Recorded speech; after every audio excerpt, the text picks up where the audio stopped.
بسم اللہ الرحمن الرحیم۔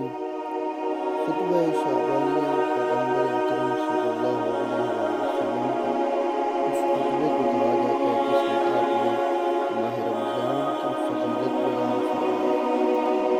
یہ خطبہ ماہ شعبان کے آخری دنوں کو ارشاد فرمایا، اس لیے خطبہ شعبانیہ کے نام سے مشہور ہے۔ اس خطبے میں ماہ رمضان کی عظمت، محتاج افراد کا خیال رکھنا، آنکھ کان زبان پر قابو، قرآن کی تلاوت سلامات بھیجنے اور قیامت کو یاد کرنے کا سفارہ فرمایا۔ امام علی علیہ السلام سے منقول ہے کہ شعبان المعظم کے مہینے کے آخری دنوں میں وہ روز جمعہ تھا جو پیغمبر اسلام نے اپنے اصحاب سے خطاب فرمایا۔ فرماتے ہیں، لوگوں، خدا کا برکت، رحمت اور مغفرت سے بھرپور مہینہ آ گیا۔ یہ ایک ایسا مہینہ ہے جو تمام مہینوں سے بہتر، اس کے دن تمام دنوں سے بہتر، اس کی راتیں تمام راتوں سے بہتر، اس کے ساعات و لحظات تمام ساعتوں اور لحظات سے افضل ہیں۔ یہ ایک ایسا مہینہ ہے جس میں تمہیں اللہ کے یہاں دعوت دی گئی ہے اور تم لوگ کرامت خدا کے مہمان قرار پائے گئے۔ اس مہینے میں تمہارا سانس لینا تسبیح ہے، سونا عبادت ہے، اعمال تمہارے قبول ہیں، دعائیں تمہاری قبول ہیں۔ لہذا تم سب کو اس مہینے میں نیک اور سچی نیتوں اور پاک دلوں کے ساتھ اللہ سے سوال کرنا چاہیے کہ تمہیں اس مہینے کے روزے رکھنے اور قرآن پاک کی تلاوت کرنے کی توفیق عنایت کرے، کیونکہ بدبخت ہے وہ شخص جو اس بابرکت مہینے میں اپنے گناہوں کی معافی نہ مانگ سکے۔ اس مہینے میں روزے کی وجہ سے جو تمہیں پیاس بھوک لگتی ہے، اس سے قیامت کے دن کی پیاس و بھوک کو یاد کرو۔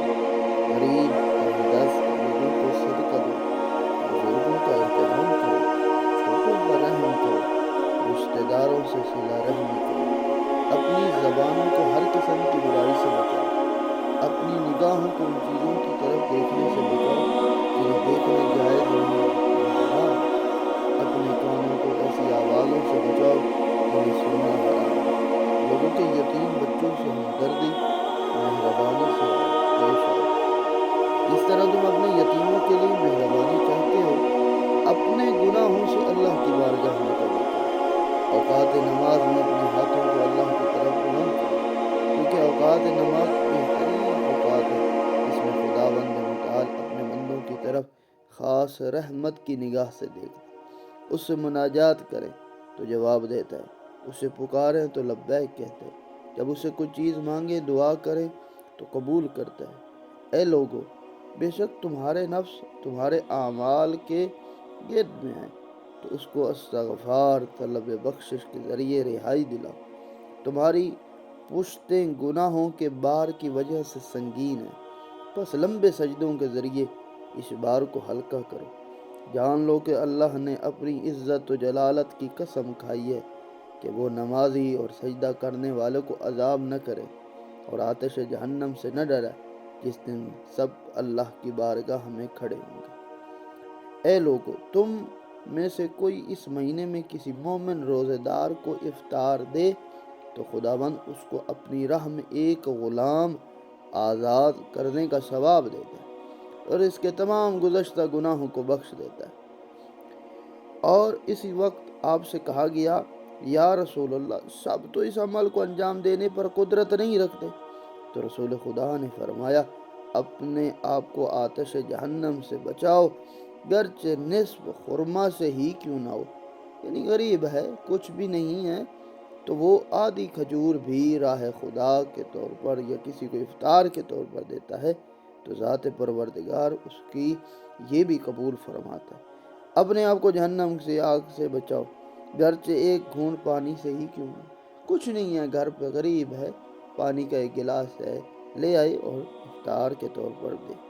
اے لوگو، تم میں سے جو کوئی اس مہینے میں اپنے اخلاق کو اچھا نیک کرے گا تو وہ آسانی سے پل صراط عبور کرے گا، جس دن لوگوں کے قدم میں لغزش ہوگی۔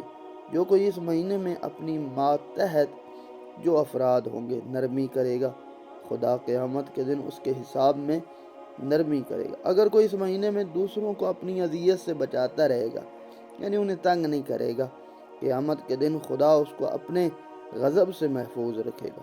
اگر کوئی اس مہینے میں کسی یتیم پر احسان کرے تو خدا قیامت کے دن اس پر احسان کرے گا، اور اپنے رشتہ داروں سے صلہ رحم کرے تو خدا قیامت کے دن اپنی رحمت سے اسے متصل کرے گا۔